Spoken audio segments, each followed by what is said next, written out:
Dear friends, આપણે હવે sheet number 4માં 8મો પ્રોબ્લેમ ડ્રો કરતા શીખીએ, જેનો ડેટા આપેલ છે આપણને.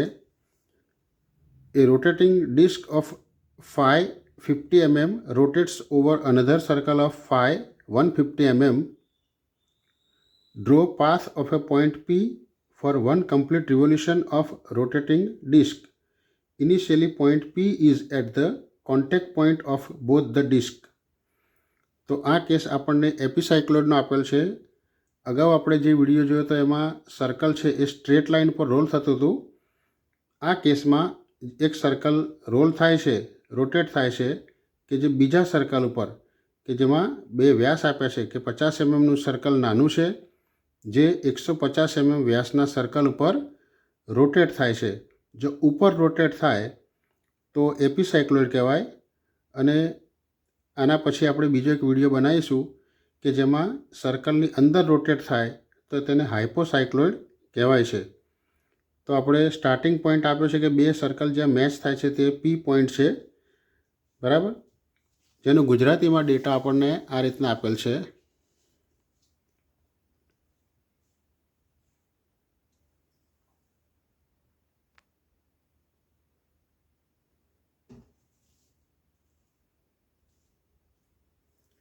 પચાસ mm વ્યાસનું એક વર્તુળ 150 mm વ્યાસના બીજા વર્તુળની ઉપરની બાજુએ સરક્યા વગર ગોળ ફરી અને આગળ વધે છે.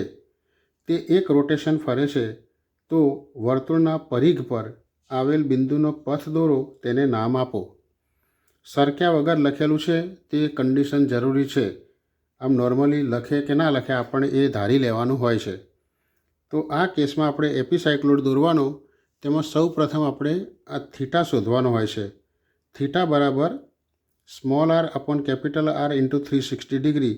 સ્મોલ આર એટલે કે નાના સર્કલની ત્રિજ્યા, જે 50 છે એટલે 25 થશે, અને મોટા સર્કલની ત્રિજ્યા કે જે 150 વ્યાસ છે એટલે 75 mm થશે, ગુણ્યા 360 એટલે 120 ડિગ્રી જવાબ આવે.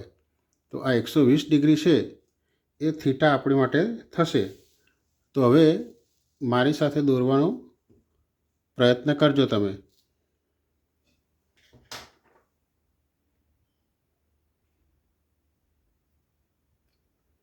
સૌ પ્રથમ આપણે એક હોરિઝોન્ટલ લાઈન દોરીએ.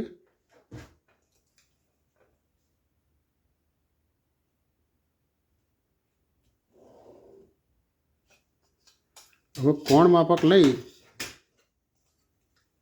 એક રેફરન્સ પોઈન્ટ સેન્ટરમાં રાખીએ, અંદાજિત આનું સેન્ટર.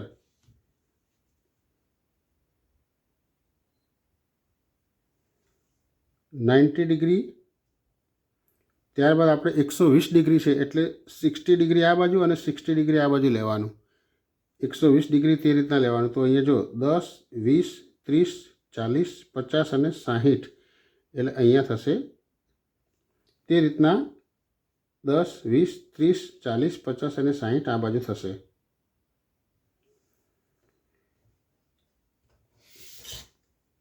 તો આ આપણો થશે ઇન્ક્લુડેડ એંગલ.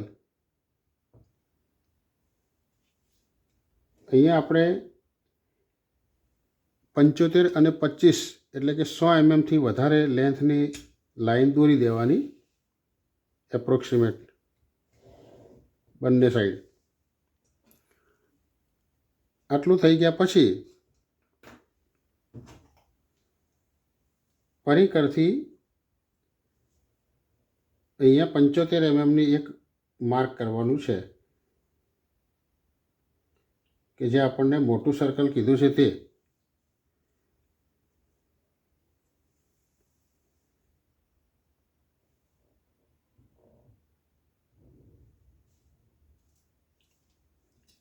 ત્યારબાદ આનાથી 25 mm દૂર, અહીંયાથી 25 mm દૂર એક પોઈન્ટ માર્ક કરી બીજું એક નાનું સર્કલ દોરવાનું છે.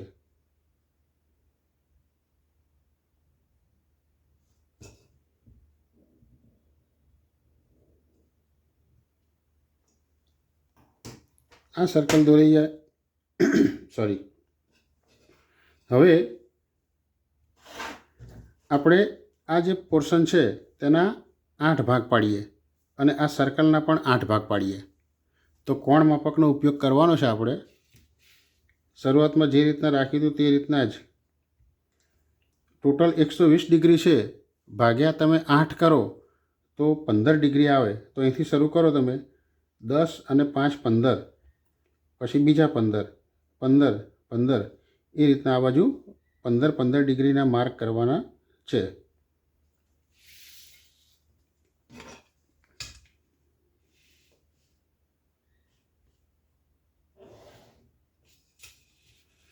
દરેકમાંથી પસાર થતી લાઈન દોરી દેવાની.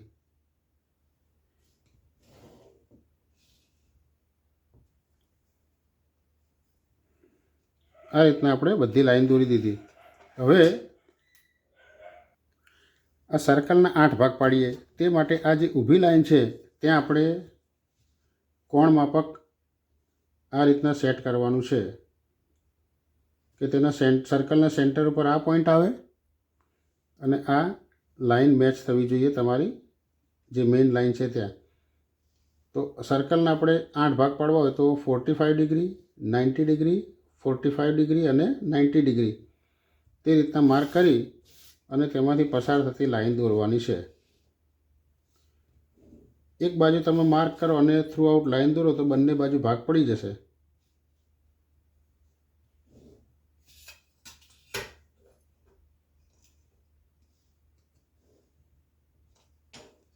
હવે નંબર આપી દઈએ આપણે. સર્કલ પર જે નંબર આપ્યા છે આપણે 1 2 3 એન્ટી ક્લોકવાઇઝ, અને આ જે સેન્ટર અને આ 8 પોઈન્ટમાંથી પસાર થતો આપણે ચાપ મારવાનો છે. હવે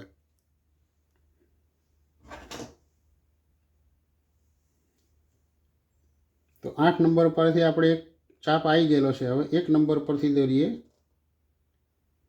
1 અને 7 બંનેમાંથી પસાર થશે.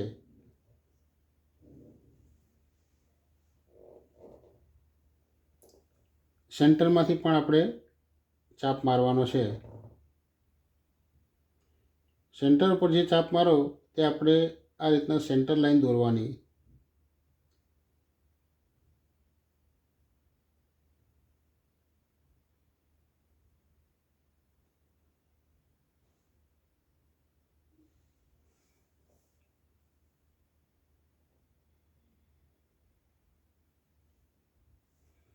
અને દરેક ભાગમાંથી પસાર થતા ચાપ દોરવાના છે. આ રીતના આપણે બધા પોઈન્ટમાંથી પસાર થતા ચાપ દોરી દીધા.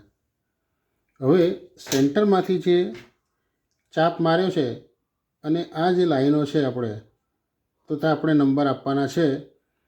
આ ધારો કે 1 કહીએ, 2 3 4 5 6 7 અને 8. તો સેન્ટરમાંથી જે પસાર થાય છે અહીંયા C0 કહીએ, આ C1 C2 C3 C4 C5 C6 C7 અને C8 આ રીતના નંબર આપી દઈએ. હવે આપણે સાયક્લોઇડમાં જે રીતના ચાપ માર્યા હતા તે રીતના ચાપ મારવાના છે. હવે જે નાનું સર્કલ હતું એટલે કે 25 mm ત્રિજ્યાનું આપણે માપ લઈ લઈએ. C0 પરથી આપણને સ્ટાર્ટિંગ પોઈન્ટ અહીંયા કીધો છે કે આ સર્કલ અને નાનું સર્કલ અહીંયા બે ટચ થાય છે, ત્યાં આપણે સ્ટાર્ટિંગ પોઈન્ટ લઈએ. પછી C1 પરથી આ જે 1 નંબરની લાઈન છે એટલે જે ચાપ છે 1 નંબરનો, ત્યાં અહીંયા ચાપ મારવાનો છે. તે રીતના C2 પરથી 2 નંબરની લાઈન ઉપર અહીંયા ચાપ આવશે. C3 પરથી 3 નંબરની લાઈન ઉપર ચાપ આવશે.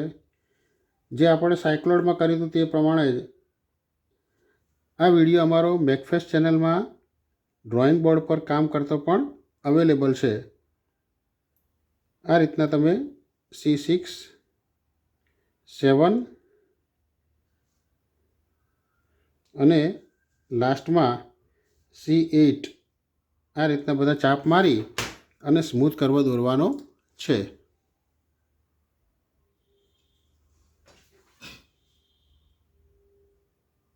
અહીંયા હું આ પ્રમાણે સ્મૂથ કર્વ દોરું છું. જુઓ,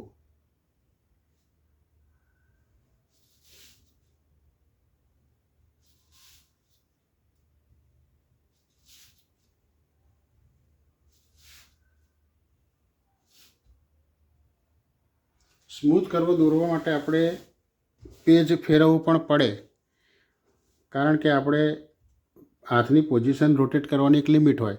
તો અહીંયા આપણે કર્વનું નામ આપી દઈએ એપિસાયક્લોઇડ. તો આ પ્રમાણે આપણો આ પ્રોબ્લેમ આખો અહીંયા પૂરો થાય છે. Thank you very much for watching this video.